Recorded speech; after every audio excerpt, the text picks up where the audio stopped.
it's in confusion because it didn't really make sense, like it came out of left field. And so one of the authors who was writing about this, she wanted to know why did Haman have such an overreaction to one act of not bowing? And so she started tracing lineages back, and I'm not sure that I can pronounce the name right. I might have to pause and come back to go get that. But Haman comes from the line of Agag, if that's the way that you say that name. And he was of the Amalekites. I don't know if that's how you say their name. But they're like the first group of people to persecute the Israelites after the Exodus. And so when Saul was crowned king, Samuel the prophet told him to annihilate all these people, and their king was Agag.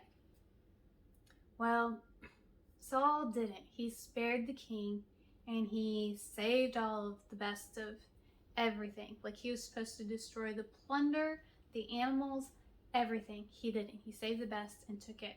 And so out of that line, all the way down here, you get Haman. And if you read it generationally, there's this continued tension between the Israelites, or the Jewish people, and this line from Agag. And she described it as if you are in a fun house and you stand with two mirrors, facing each other, and you can just go on and look and see forever. The mirrors just going on and on and on and on and on. And she said because Saul was disobedient, and he was disobedient because he didn't follow what God said to the T, didn't matter that he killed almost everybody. He didn't kill and destroy everything. Because Saul was disobedient, this sin, this tension kept going on and on and on and on to the next generation. And we don't really know if it was just like talking, story sharing from generation to generation that has kept this Hatfields and McCoys kind of conflict going on between these two people. We don't know, but we can see through history and the lineage, there's this constant conflict. And here it is again now in Esther. So it makes a little bit more sense as to why Haman just blew his top. And instead of just punishing one, he's wanting to punish all the people. That was kind of a sobering thought. And thinking about the mirrors and how the sins that our parents commit, if they are not addressed, if they are not fixed, it gets passed on to us. It's just that next level in the mirror. And until it is addressed, it can continue on and on and on forever. And that blew my mind this week. That as I've been thinking about the issue in our family, what the Bible says for generational sins, and then it comes up that that's exactly what they talk about in the book of Esther. Like I said, I love the book of Esther. I've done a few studies on it, and not once has anybody pointed out anything about generational sins. So that was mind-blowing. That was assuring of, okay, shh, hey, shh. Sorry, it's my grumpy little dog. But that was assuring that no, this is the message that God has for me. So the next day, I'm reading the very last section for the listen. And the author starts out with this story of how she's a writer, but she doesn't have credentials or education in it. And so when somebody brings that up and starts placing doubt of like, who are you to write? What authority do you have? You can't possibly know what you're doing. That she starts to believe them. Yeah, you're right, And she starts questioning her path with that, that God's leading her on. And it's funny because it points out how easily we can get off track. Because some person says you're not qualified to do something, or what do you really know about what you're talking about? You can't possibly know. Well, if we're doing it based on us, saying that, well, my knowledge, my opinion, like it's all based on me and what I know, yeah, we'll crumble. We've got nothing to stand on. But if it's the Lord, if it's something He has said or He has placed, then you can stand. And it doesn't matter what any person says. If the Lord Almighty says this is this, it's that. I don't care if I'm the only person who agrees that it's that. It doesn't matter. God told me that's where I need to stand on. And that's where she needed to stand on in her career. God called her to be a writer, and man, I'm so glad that she is, because she's been helping and speaking to me in my life. And then it starts going into talking about the reactions that Haman had, and the reactions that King Xerxes has had from chapter 1 to chapter 3. Because remember, King Xerxes, he got mad because his first queen, Queen Vashti, refused to come to him. So, she's gone. She's not queen. I'll find another. And then there was a couple of servants who had planned to kill King Xerxes. Mordecai found out about it, told Esther. Esther told the king. So, the king dealt with them, and they were put to death. So it's talking about these reactions and talking about why do you stand where you stand? So do you stand where you stand because of your education? Because of what someone's told you you are? Like,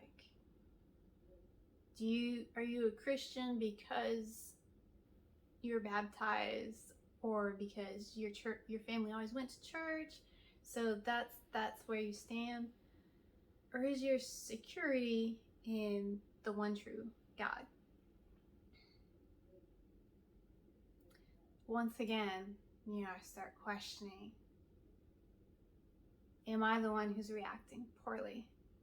And believe me, my emotions have played a role, because I've been hurt. I've been severely hurt and definitely done wrong. But that's not an excuse to hurt somebody else. And I'm not trying to hurt somebody else. And you need to stop growling. But I am trying to address what needs to be addressed. And so I'm trying to figure out, okay, God, what's the balance? How do I not ignore sin? And how do I not accuse and point the finger and just try to tear somebody down? Because I'm not. The honest to God truth is that I love all of my family. And without them knowing it, I have stuck up for each and every one of them behind their back.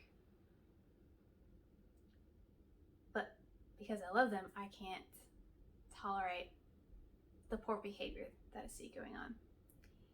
And then there's this validation where it talks about the anger, name blaming, slandering, gossip, all has its roots in insecurity.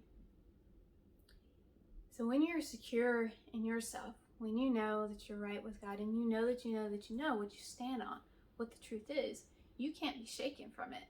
Okay, anybody can come, they can ask questions, and you have the answers because you are secure in what you know that you know that you know. But when you're insecure, okay, this fear then drives all of these other emotions, and it becomes very explosive. And in very vindictive, all over the place. And I'm just reading this and I'm like, yeah, okay, so the projection of the emotions that I'm getting from my family, the anger, the bitterness, the accusations, it really doesn't have to do with me. It has to do with an insecurity, with a hurt that they have. And I know that I will not return that behavior to them. I do think we need to talk about the issue. Hope that they do. Hope that we can point to this thing.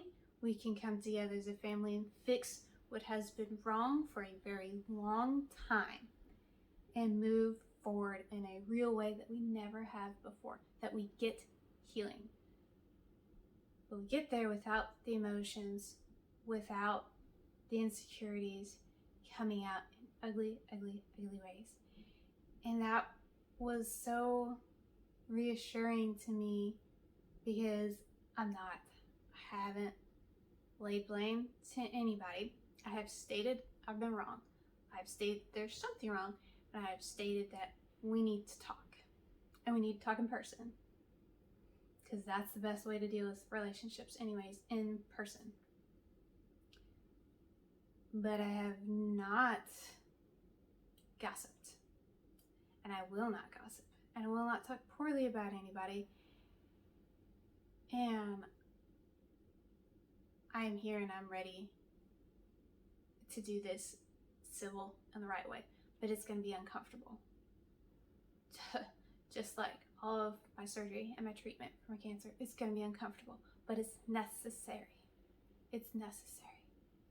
And man, that was such a blessing to read because it was affirming that no, I haven't done it. And no, I'm not going to act that way because I am secure that what I'm saying is grounded in God. And then as the final affirmation, it's Sunday. And oh my goodness, did I really go to church today. Our pastor's speaking in Jude. And we are only in verse 3 and 4 today. It says, "Dear friends, although I was eager to write you about the salvation we share, I found it necessary to write, appealing to you to contend for the faith that was delivered to the saints once and for all. For some people who are designated for this judgment long ago have come in by stealth. They are ungodly, turning the grace of our God into sensuality and denying Jesus Christ, our only Master and Lord." Starts off saying, man, I wanted to write an encouraging letter. Like, I want to link arms with you. Like, let's go and do this. But the fact is that it's necessary that this letter have a different tone. That this letter warn you of the thing that's been going on that's wrong. That was some crazy affirmations. 3 days in a row, God has said, no, this is an issue and needs to be pointed out. Not out of anger, but out of assuredness of what the truth says. And I took 2 full pages from back of notes this today. And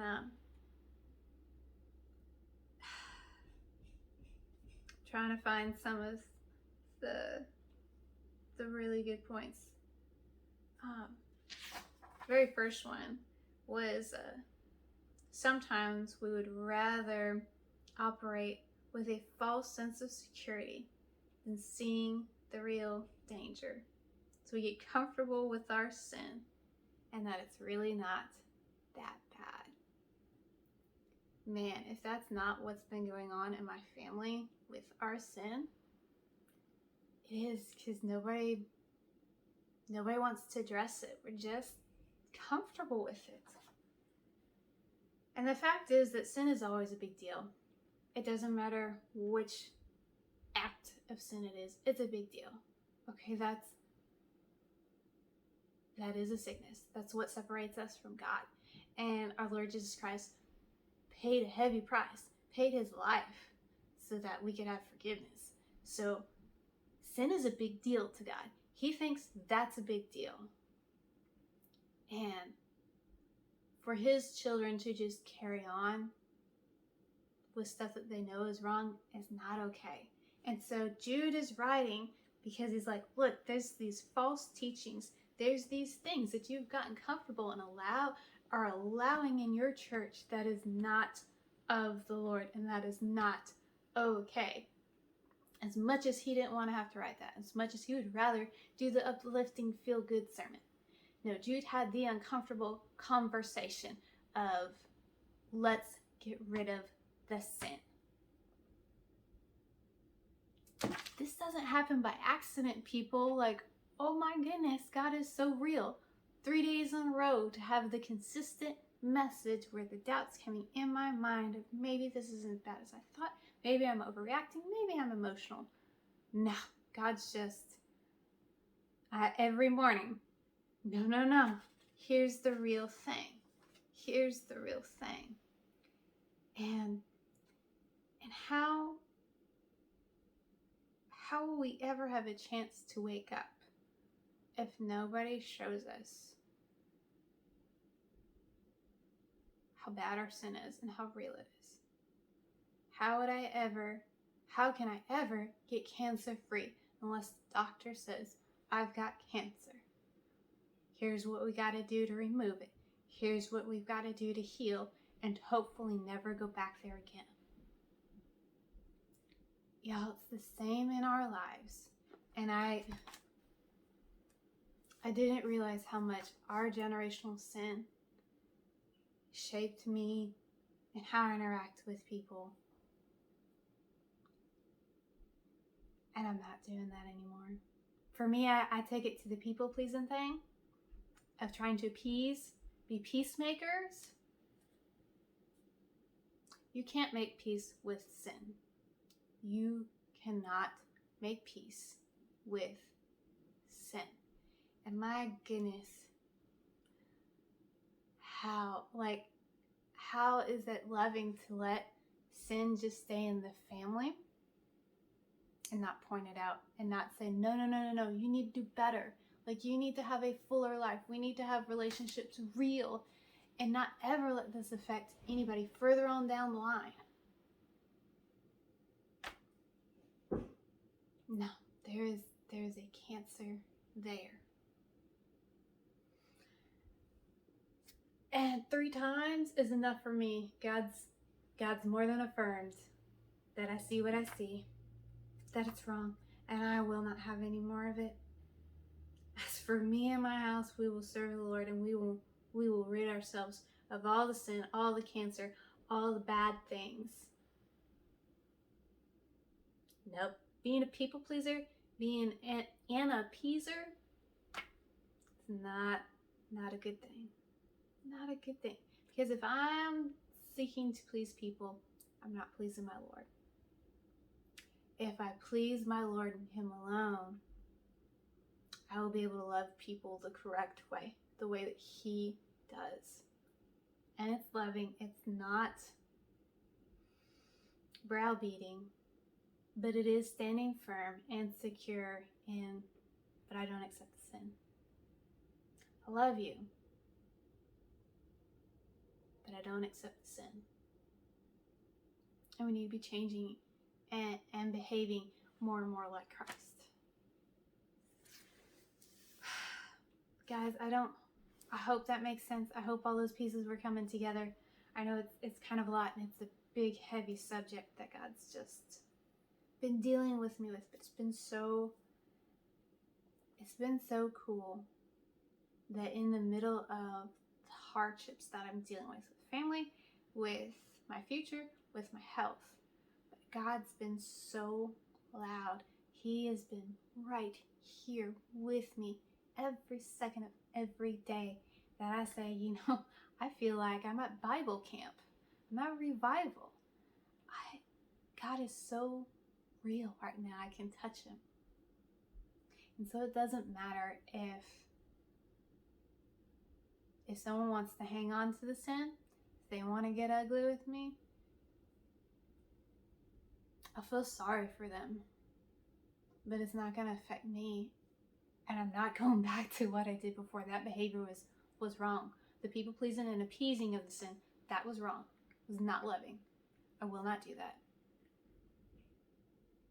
But I will be gentle. And I will always be here whenever they decide to turn away from their sin. I have no expiration on that. But I will not have the sin in my life, and I'm going to be doing my life differently of pleasing God and God alone. And 9 times out of 10, pleasing God means that I will be opposing people. It means that I will have a hard life.